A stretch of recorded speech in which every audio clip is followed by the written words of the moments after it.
What was Oh, your one ju- word? Tell me. my one word around having a baby would be clarity.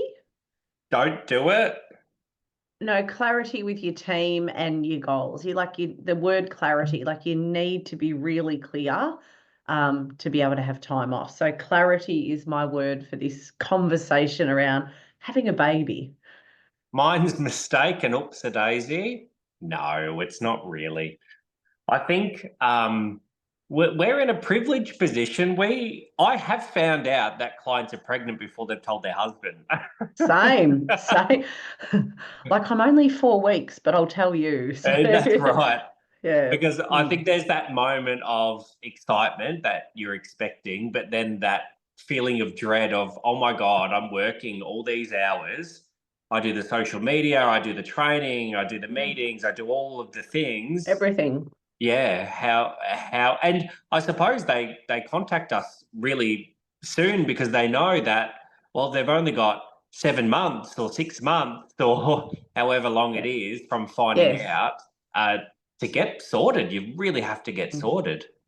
So, Yeah, I think that's probably the key is soon as you know, you need to let your coach know so we can guide you on a plan because when you've only got 3 or 4 months, and I've seen it before, you probably too have as well, Jay, but when you only have 3 months to put everything in place, it's actually not enough time. Like try and organize a wedding in 3 months, you could do it, but it's a stretch. mm.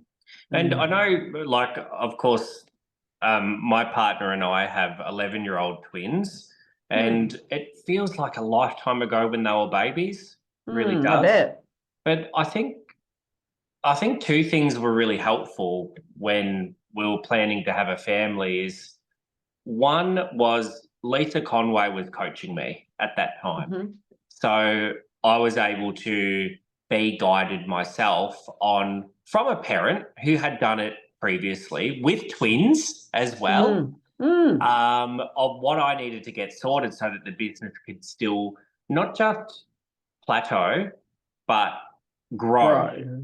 Mm. Grow, absolutely. So it could grow while I was on paternity leave. It's not mat leave because I didn't give birth to the children, but paternity Really? leave. Yes. Yeah. Well, Um, and I think some of the probably one of the biggest concerns is definitely not the plan. There's no plan, but the other part of it is as a salon owner, we're ball hoggers. So the ball hogging of doing all the clients, you need a plan for that. Otherwise, there isn't growth.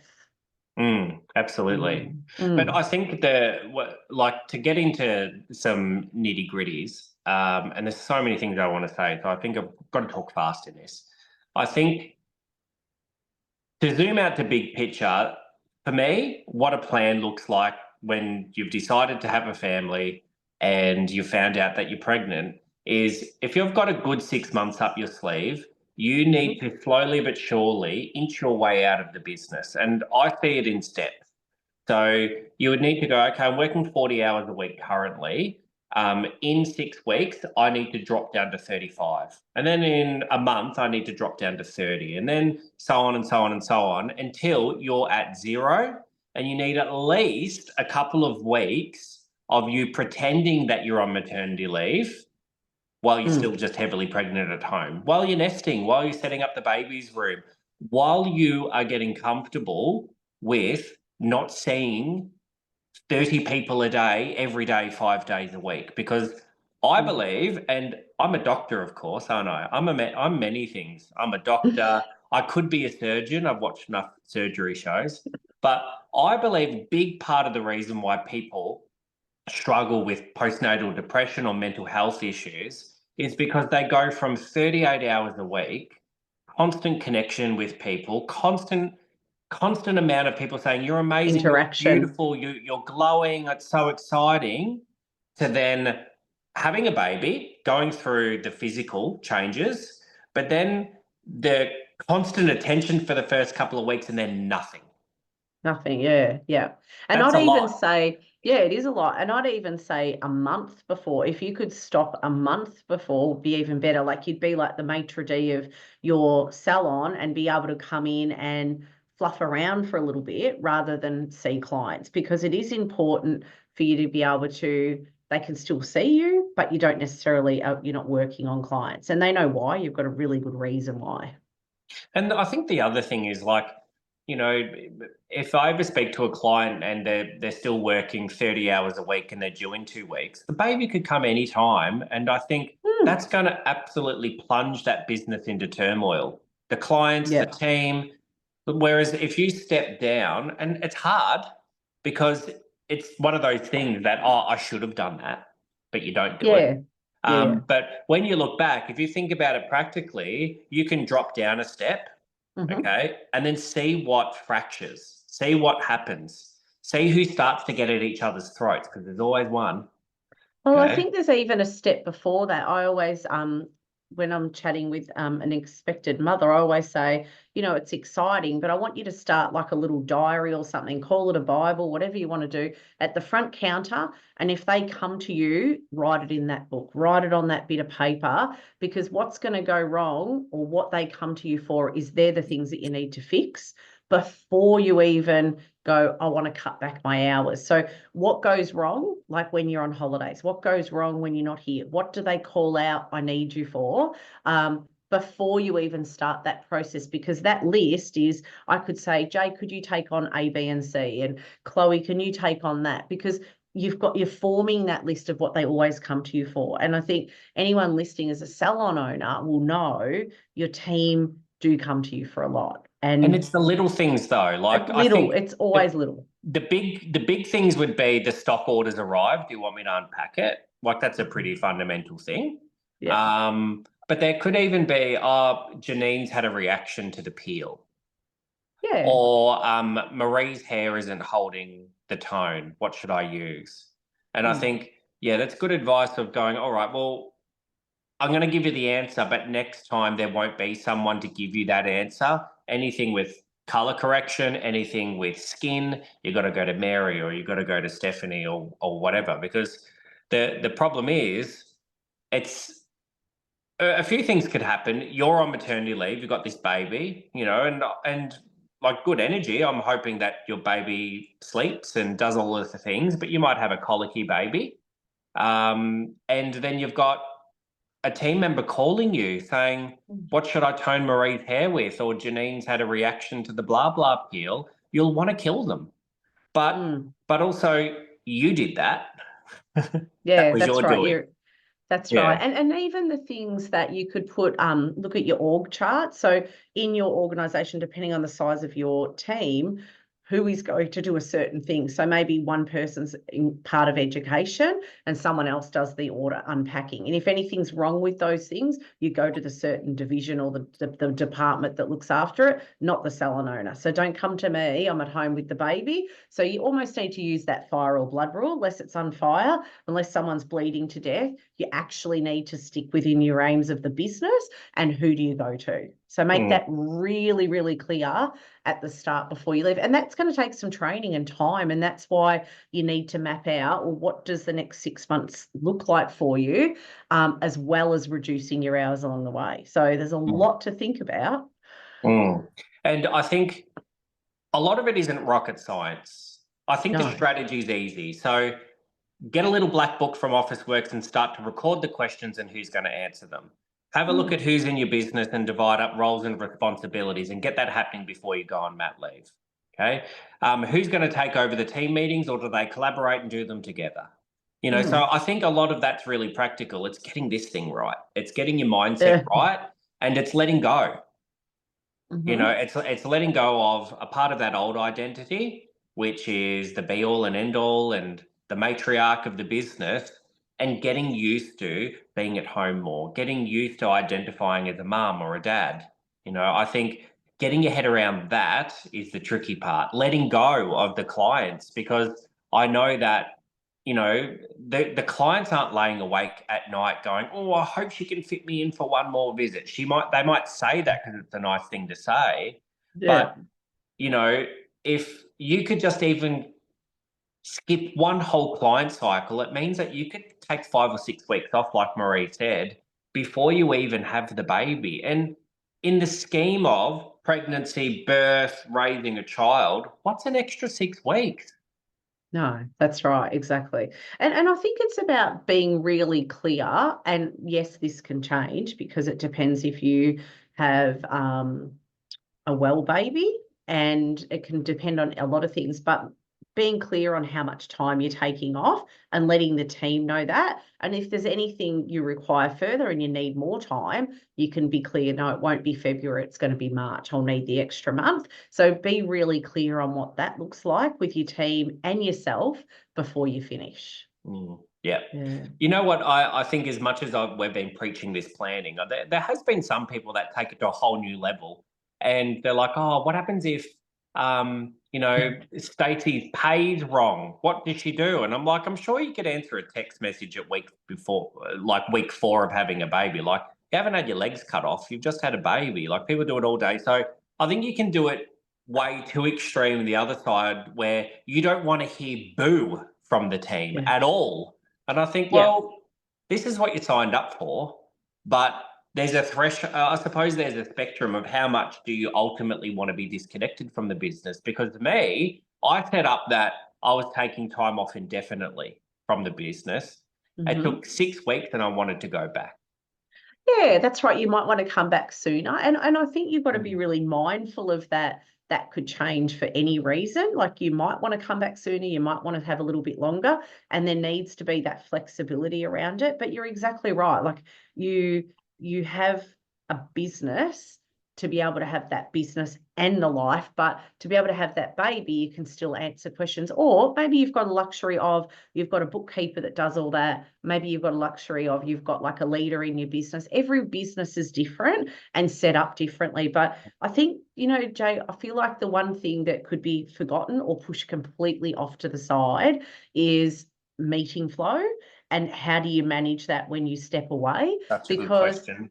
it should absolutely not stop. And I think one-on-ones is like probably the biggest one. Team meetings, all of that can still happen if you actually set that up and make sure that you do things like leverage technology. Like you can do anything from afar. So there's no excuses. You just need to make sure it's all mapped in when you go. And if it means Mary's got to take the team meeting because we all know the agenda, maybe your agendas aren't right, there needs to be some more clarity around, well, how do we keep that going? Like what's missing from your meeting flow that would stop it? Mm. I know that one of our clients, Kelly, she would host her meetings Mm. and facilitate the meetings, but slowly and surely over her pregnancy, she would step Yeah. back. She ended up just being an observer in her own meetings. So, Yeah. her team would run the meetings and Kelly would just be there. And then eventually she completely stepped aside. And then the girls would run their own meetings and the team meetings.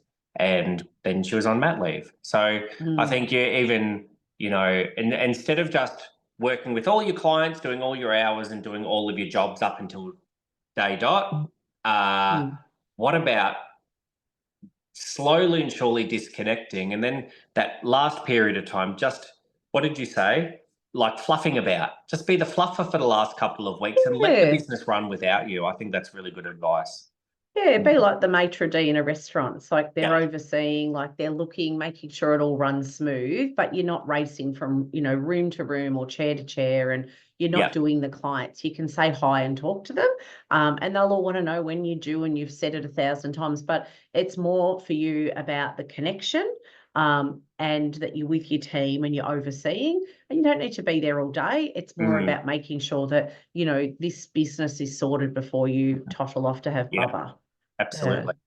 yeah. So I think the thing with our experience, our twins were born in New Delhi in India, Mm, and we didn't know how long we were going to be overseas for, and we also didn't know how reliable the internet connection was going to be, the Wi-Fi connection. So mm. we set up everything, even for the pays to be done for us. Like I always processed the pays because I just thought it was easier to do myself and save some money from the bookkeeper, but everything was handed over with a big fat question mark around when we were going to get back to Australia because we didn't know.